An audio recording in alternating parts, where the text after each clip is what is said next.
hope you're having a great day. If you want to make my day great, please hit that subscribe button. Recently, my passion for Cyberpunk has been reignited with the release of Edgerunners. It made me remember why I love the setting of Cyberpunk and why I played 200 hours of the game pre-patch and pre-fixes. It was the setting and the world and the fiction that has been built. I love Cyberpunk as a concept. I love the idea that human beings will one day enhance themselves with machines. So Edgerunners brought me back to Night City, and I've missed it. It's not the first time I've stayed in the City of Dreams. I became a resident in 1996. Last time I was here, I worked for Militech. I was a former NCPD that went corpo for better pay and benefits. I was security chief for the 17th floor of the Militech building. For those that couldn't tell, this was a very brief recap of my first time in Night City when I played Cyberpunk 2020, the tabletop game. So what I want to do in this video is go over something that has been bothering me since I started playing Cyberpunk 2077 on launch day. And that is, no Edgerunner in his right mind would have taken the gig from Dex. Before we go further, I have to warn you that I am going to spoil Cyberpunk 2077, specifically the end of Act 1 and the overall arc of the story. So if you don't want spoilers, then sadly turn away now. Kindly leave me a like and a sub on your way out. I would super appreciate it. Okay, for all the Chumbas that are left, let's go.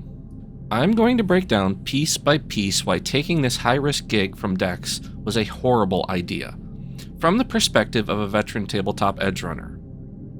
Early in Act 1, you, the player, and your partner Jackie are seen in a montage doing some jobs for the local fixers, namely Padre Ibarra and a couple others. You've got a little bit of a rep, and people at least in Haywood are starting to know who you are. You're still very much low tier. You're still very much bottom of the barrel. You can barely afford any cybernetic implants. Your body is still 95 to 98% organic. So you are a low-level player in all manner concerned. And you could easily say that you have gotten this far on luck. Then one morning, your friend and partner Jackie calls you up about a job. Okay, no big deal. This has been going on for 6 months. Turns out this gig is stealing some top secret tech from the Arasaka Corp. Now, Arasaka is the most powerful megacorp in Night City, and some even say control the city and the mayor is just their puppet. Most edgerunners consider going up against Arasaka in Night City suicide. This should have been the first red flag for the player. You're simply not ready to take on this kind of high-risk gig. But it gets better. The gig is, you have to infiltrate Konpeki Plaza, a heavily guarded Arasaka hotel. Go up to the penthouse suite where Yorinobu Arasaka is staying, the son of none other than Saburo Arasaka himself, founder of the company and whose nickname is the Emperor. So now we are stealing from a high-value target. This isn't some mid-level manager or some nobody no-name executive. This is the youngest son of the most powerful man in the city. So you have to break into his penthouse, steal this piece of tech, then exfiltrate all without being noticed. This would be a tough sell for Solid fucking Snake, and they want two nobodies to accomplish this. Talk about the wrong people for the wrong job. So let's take a moment and talk about the movers and the shakers that facilitate this very high-risk gig. In the series of events, the Voodoo Boys get a hold of a woman named Evelyn Parker. Say they want her to get all cuddly with Yorinobu because they want the tech that we are supposed to steal, hereafter referred to as the Relic. They call Evelyn because she's a doll, a joy toy, a cyberpunk version of a prostitute. She can get close to Yorinobu and get intel on his penthouse and where the Relic is being kept. Okay, not a bad plan to start with. Now here is the first place where the whole thing goes wrong. Evelyn is chosen to hire a fixer for the gig. A fixer is basically the one who facilitates these kinds of jobs getting done. They front the capital and they hire the people to actually do the job. Evelyn picks Dexter Deshawn. Dex used to be a fairly big name in the fixer world until he had a job go pear-shaped in a bad way and had to hide out for 2 years. Basically what happened was Dex ended up screwing over the Voodoo Boys, and in return the Voodoo Boys wanted his head. And now Evelyn hires him to fix a gig for the Voodoo Boys. Yeah, this isn't a bad omen at all. Thing is, Dex has been out of the game for 2 years. His contacts, his rep, everything that he has built up is not the same anymore. Certainly, his flow of eddies isn't the same because he hires 2 nobodies off the street to pull off the heist of a lifetime. Either that or the Voodoo Boys aren't paying out as much as Evelyn claims they are for the relic. So, we've got a washed-up fixer hiring 2 complete noobs to infiltrate one of the most secure hotels owned by the most powerful company in the city. But it gets even better. You need another piece of tech, a robot called the Flathead to help with the break-in into the penthouse. This robot right now happens to be in possession of the Maelstrom. They're a borged-out, hyper-violent, and unpredictable street gang. So of course, the player and Jackie have to head over to their headquarters and negotiate for the Flathead. An extra gig in and of itself that we get no extra pay for. This gig is getting worse all the time. If it was me, I'd tell Dex to go find some other crew to get the Flathead, or better yet, take his job and shove it. I ain't pulling double duty for no extra pay. But V and Jackie are so blinded by the prospect that their reputations will shoot up over this gig and eagerly obey Dex like 2 little puppies, instead of doing what they should do and give Dex the finger and fart on the way out. Dex doesn't have the expertise nor the wallet to pull this gig off. So piece of advice, if you're hired to do a job you know is way out of your league, run. Run, because one of 2 things will happen.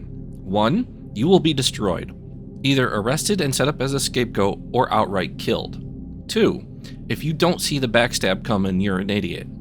You mean to tell me if this gig went off without a hitch, Dex was going to just give you your pay and that was that? Remember, Dex is desperate to make some scratch. He's been out of the game for 2 years. You best believe he gonna betray you.